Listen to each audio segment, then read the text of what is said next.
My name is Ivy, and the moment I learned about my cancer diagnosis, both my mother-in-law and husband turned their backs on me. Our marriage, which was supposed to endure sickness and health, crumbled when my husband Isaac realized that my time might be limited. He chose to run away and ghost me. Fortunately, I found solace in the unexpected support of my father-in-law, Theodore, who turned out to be the father-in-law of the century. At 31 years old, facing the devastation of cancer after a couple of challenging months was unexpected. However, what truly baffled me was the audacity of my mother-in-law, Georgia. Despite the vows of marriage, she compelled Isaac to abandon me, claiming there was no hope left. Such heartlessness is beyond comprehension. Georgia's monstrous side, rooted in an inflated sense of self-importance, always fueled her judgmental remarks. While economic differences between our families were not substantial, her family's additional wealth of around $500 created a sense of superiority. Beyond finances, our relationship faced the common misunderstandings found in any marriage. However, with my mother-in-law, these clashes escalated to toxic levels. She consistently mistreated me based on her misinterpretations, making it a painful experience, with Isaac occasionally attempting to mediate. The turning point came 7 weeks ago when I received the gut-wrenching cancer diagnosis. Initially, we tried to come to terms with it, but my mother-in-law's behavior became increasingly erratic and toxic. Her influence over Isaac grew, and her misinterpretations led to painful situations. A few days after sharing my diagnosis, she callously suggested Isaac move to the bedroom TV since I would soon be confined to bed, adding insult to injury. When I implored Isaac to address his mother's insensitivity, he initially complied, only to later join in her heartless laughter. He dismissed my feelings, asking me to chill out and take a joke.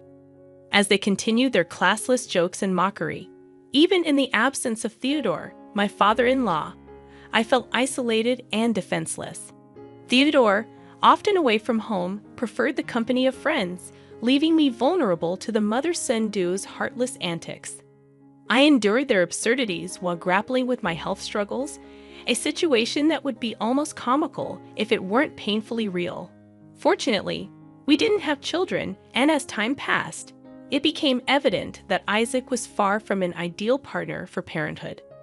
While not entirely monstrous, they occasionally lent a hand, often accompanied by backhanded comments and negativity.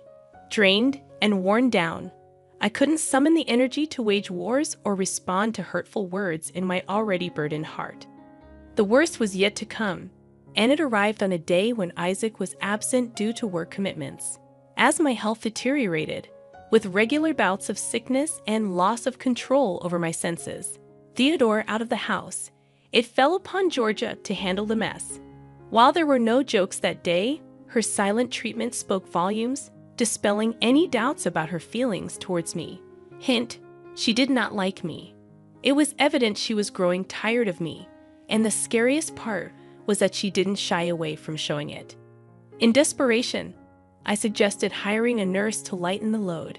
You'd think it was a reasonable solution, but according to Georgia, Theodore had refused to even consider it in a conversation I was convinced she had never had with him in my presence.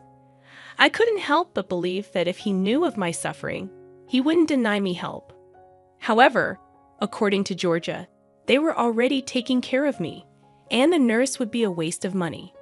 This wasn't an isolated incident, it happened multiple times. Despite living comfortably with her husband's money, when I needed genuine help, there was silence. To add insult to injury, she started encouraging Isaac to meet new people, by which she meant women, different women. Initially, I thought she wanted him to connect with those dealing with sick relatives like me, but I was wrong. Her ulterior motive was clear. She wanted him to get in touch with women to easily replace me. At first, Isaac played the role of the faithful husband, but slowly his behavior changed. Late nights out transformed into late-night phone conversations, audible as I drifted in and out of sleep. The gravity of the situation became painfully clear 2 weeks ago, in the middle of my afternoon nap. When I heard the front door open and then shut, followed by the murmur of multiple voices, mostly female, filling the living room. I knew Georgia was in the house. Isaac was at the office. It was just 9 days ago that one of these women returned, making it evident that her visit wasn't for me. She came to see Isaac. They stayed in the living room, seemingly acting decently, but my intuition sensed something was off. My suspicions were confirmed when Georgia left me alone, sneaking out of the house, assuming I was already asleep. I couldn't decipher what happened between them in that single hour, but I knew they were making plans that didn't include me. The peculiar thing was that this woman never visited me. She was always there for Isaac. 5 days ago, Georgia approached me, announcing that she had arranged for a nurse to take over my duties. I couldn't help but question her abrupt change of heart. Her response was absurd and infuriating. They were leaving me. When I pressed for an explanation, she casually answered that they needed space to accept that I would soon die. I was left dumbfounded. It made no sense. That wasn't a reasonable reaction to my situation. According to her logic, she had found a new woman for Isaac, someone perfectly healthy, as if my illness was repulsive. According to her, Isaac needed space to move on. How heartless could one person be? It was beyond comprehension, beyond any semblance of human decency. Their grand idea was to leave me on my own while they enjoyed their newfound freedom, not burdened by the responsibilities of caring for a sick person. Georgia had found a replacement for me, a potential wife for Isaac, who would conveniently step into my shoes the moment I passed away. The audacity of it all was staggering. She expected me to accept this fate because I was battling cancer, as if my diagnosis granted them the right to abandon me. I attempted to talk to Isaac about the situation, but he conveniently avoided me as much as possible. In the brief moments we spoke, he reassured me not to worry too much, and before I knew it, they were gone. Amidst these sudden developments, another strange occurrence took place. My father-in-law, who had always kept his distance, started calling and messaging me. The nurse stepped up, tending to my every need, from cooking to cleaning. Everything that Georgia and Isaac had promised but failed to deliver. Georgia initially paid for her, but eventually, the entire responsibility fell on my shoulders, and I started using whatever savings I had left to compensate her. Theodore, who had maintained his silence during the entire fiasco, now bombarded my phone with calls and messages. In sickness and in health, Isaac had promised, yet this was his response. He proved to be nothing short of trash. Now, I'm utterly curious about what my father-in-law wants. Surely he was not calling without reason. I'll update you with the top comments from the original post. Comment number 1. Look, I don't entirely want to side with your family, but it does kind of make sense why they took such big steps to preserve their own feelings. Losing somebody hurts, and I've lost several of my loved ones, and I still hate knowing them. Well, it would have saved me so much pain if I hadn't known them. Everybody has the right to defend themselves against that kind of pain. Your family was a little too extreme though, and I'm really sorry for you. Cancer sounds bad enough. Maybe try contacting your own family. Where are they anyway? Comment number 2. It's a shame doing this isn't criminal, but the way your husband has behaved is disgusting. Forget your mother-in-law. Your husband is the biggest trash here. I wonder what your father-in-law wants, but maybe you should talk to him once as well. Maybe he wants to say something important. Update number 1. My father-in-law and I had a conversation, and now we find ourselves living in the same neighborhood. He spent a fortune to rent the nearest home to where I currently live, away from his wife and son. Yeah, it might sound surprising, but after years of silence, he finally found the courage to speak up. 7 days ago, he reached out to me again, and I decided it was time to confront the truth. I realized that clarifying things with him once and for all would help the situation. I decided that if my family wanted to cut ties with me, I would not back down either. Dying alone would be much better than crying over crappy people like Georgia and Isaac. In the past 2 weeks, my health has continued to go down. I find myself bleeding profusely, and even the thought of food disgusted me. When he called, I mustered the strength to answer. ready to hear whatever he wanted to talk about. The moment I picked up the phone, he immediately apologized for staying silent for so long and did not shy away from accepting whatever his wife and son did to me as wrong. He confessed that he was not paying attention to what was going on at home, and then told me how shocked he was with their decision to abandon me. He found their actions utterly classless, crass, and intolerable, and no longer wanted to stay with them. That's why he reached out to me. Well, since I held no grudge against him and was in a desperate situation, I accepted him back into my life. At that point, I was far too tired to care much about the details, and so for the past 7 days, we've been living as neighbors. He comes over to check up on me 3 times a day and has also decided to take the responsibility of paying for my nurse with her weekly payments. But that's not really what is developing in these past weeks. There are a couple more things that happened. Allow me to explain. When the news of my father-in-law staying with me reached my mother-in-law and husband, they acted very swiftly. They reached out to him first, leaving voicemails, sending messages. They kept apologizing to him and then asked if he was upset with them. My father-in-law showed me every single message. It was comical to me because it was obvious why they were so desperate. They were heavily dependent on him and could not afford anything. My father-in-law getting upset at them. Well, it's not helping. But he remained silent, ignoring every call and message. Days turned into a week, and their desperation started to grow.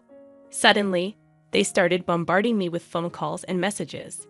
At this time, neither the calls nor the messages stopped. Initially, their messages had been about little things, but now it was about them at my father-in-law's suggestion. I made a decision not to answer their calls or messages. Their newfound concern felt fake, and it was evident they did not care for me but for themselves. Who wants to play that game? I was sick, but I was not a doormat. Their desperation reached an absolute peak when they showed up at my door with a bag of fruits and lots of words of sympathy. Before my nurse or I could update them about my health, they started probing about my father-in-law's whereabouts. Since he was neither at my house nor theirs, I replied just as he had instructed me to in such a situation. I explained that his office was nearby, and staying here saved him extra cash he would be required to spend from the new place they stay at. They were not content with my response. Financially, they had always been well off, and my explanation likely did not fulfill their assumptions. Regardless, they accepted it at face value, seemingly uncaring whether it was true. They again asked me about my health, stayed some 5 more minutes at my home, and then told me that they needed to be somewhere important. But I did not care. I wanted them to leave already. She said they would leave in a while, and I was not sure what they wanted. But I hoped that they would have the sensibility to address what they had done to me. At the very least, I expected her to offer me an explanation for their actions. I assumed I could ask for that much, but sensibility was clearly beyond their grasp. Instead of doing any of that, my mother-in-law dropped the bomb while Isaac was in the kitchen. She revealed that Isaac was getting interested in the women he was seeing. The words hit me like a ton of bricks. Even though I had sensed their intentions, I was not shocked that they had made these kinds of plans, as it was clear from the beginning. But that they were dead serious about going through with it was another matter. This was no elaborate joke. I was still alive. It had only been a little over a month since my diagnosis, and they were already going to such lengths to distance themselves. As one of my comments pointed out, is this how you defend yourself against the potential of getting hurt by isolating the person in need? The audacity of that woman knew no boundaries. And if that was not enough, she claimed that she had planned a few dates for Isaac and the other women. My nurse, bless her, tried to put an end to this cruel conversation, informing my mother-in-law that I needed rest. Then she mentioned her hopes that I might attend, quote, at least his engagement party. Yeah, the audacity rises. But she did not stop there. Oh no, she promised to send me the divorce papers on Isaac's behalf, indifferent to any response I might have. According to her, it was better to handle the paperwork before I lost my senses, as if I were on the brink of insanity. Yeah, her logic. It would save Isaac potential heartache, and the divorce would allow him to get over me quickly with this new woman by his side. My nurse, her eyes fixed on me, probably wondered how I was managing to endure such insanity. Yesterday, true to her promise, she sent the divorce papers, and Isaac had already signed them, along with a confirmation from his side indicating that he did not care about me at all. Although deeply hurt, I cannot say I was entirely surprised. I always knew what they were like. Instead of reacting impulsively, as I desperately wanted to, I waited. I waited to share this news with my father-in-law. When I told him about the divorce papers, he looked not just disgusted and disturbed but also betrayed. After spending countless years with his son and wife, he must have held out some hope for decency and compassion. Yet, he made a promise. He vowed to take his weekend off the next week, setting aside time for us to confront this legal nightmare together. I was not sure about his intentions, but facing a more stable person while I was dealing with my illness seemed like a better option than dealing with it on my own. Update number 2.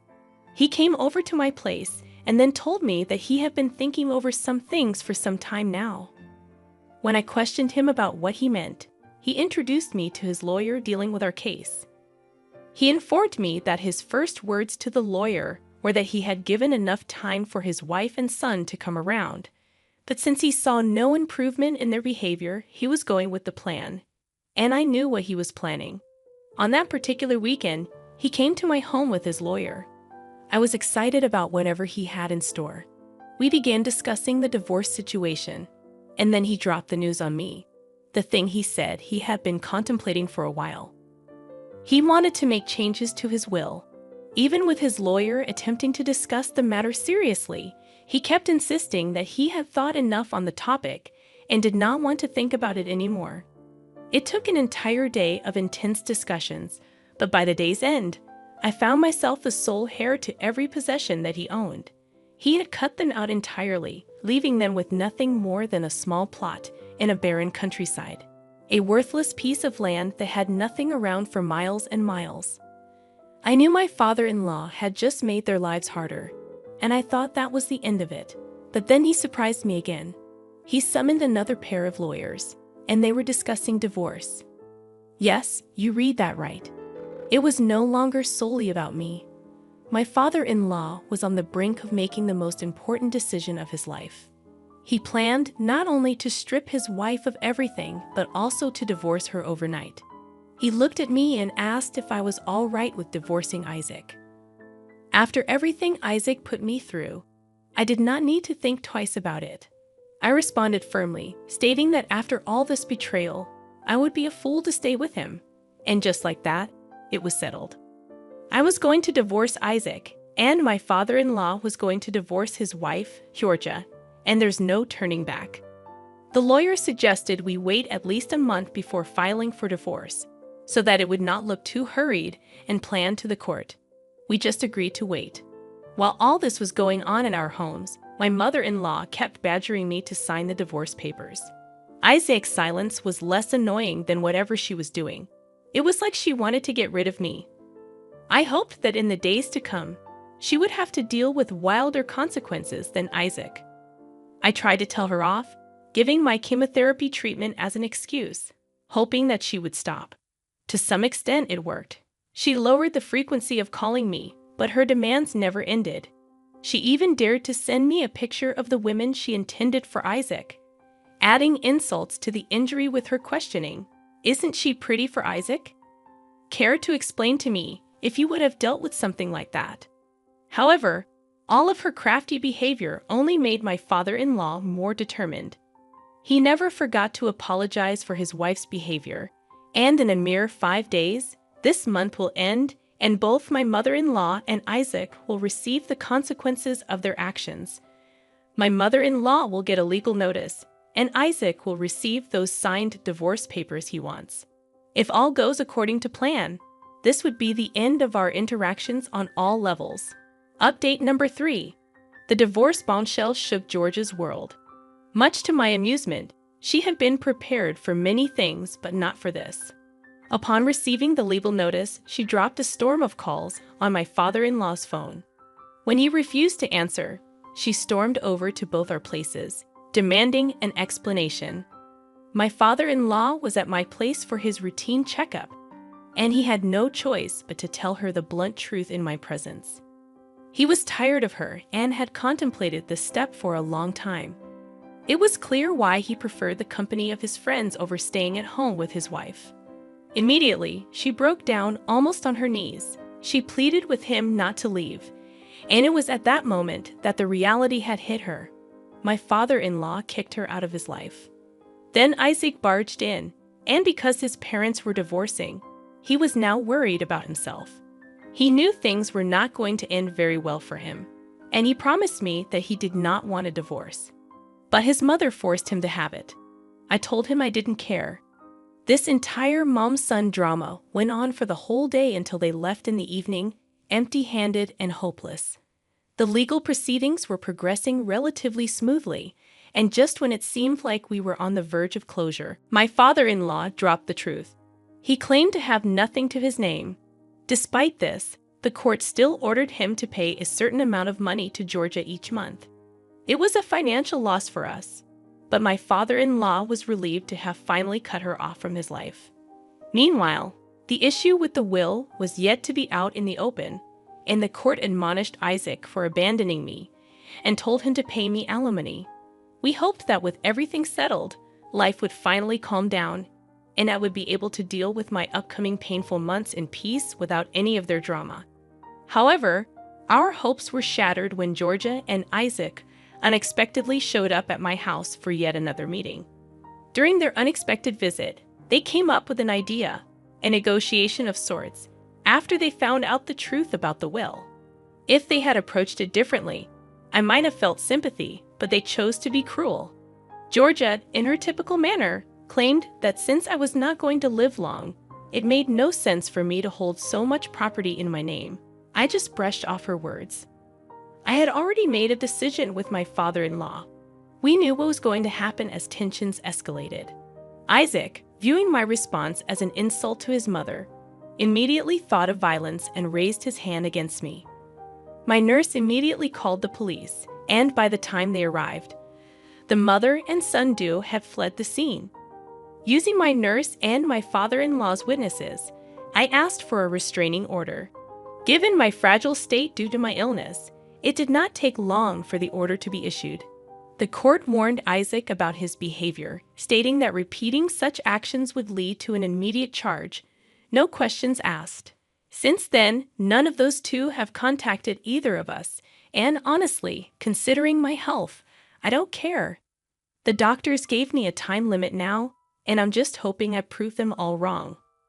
Other than that, no new drama. I'm glad most of you were respectful enough. And yes, I might have liked a couple of dark jokes you played on me. By the way, I've got none, and that's why this entire thing was so hard for me. Top comments from the final update. Comment number 1. You're the literal definition of taking everything to the grave. LMAO. Hey, that's cool though.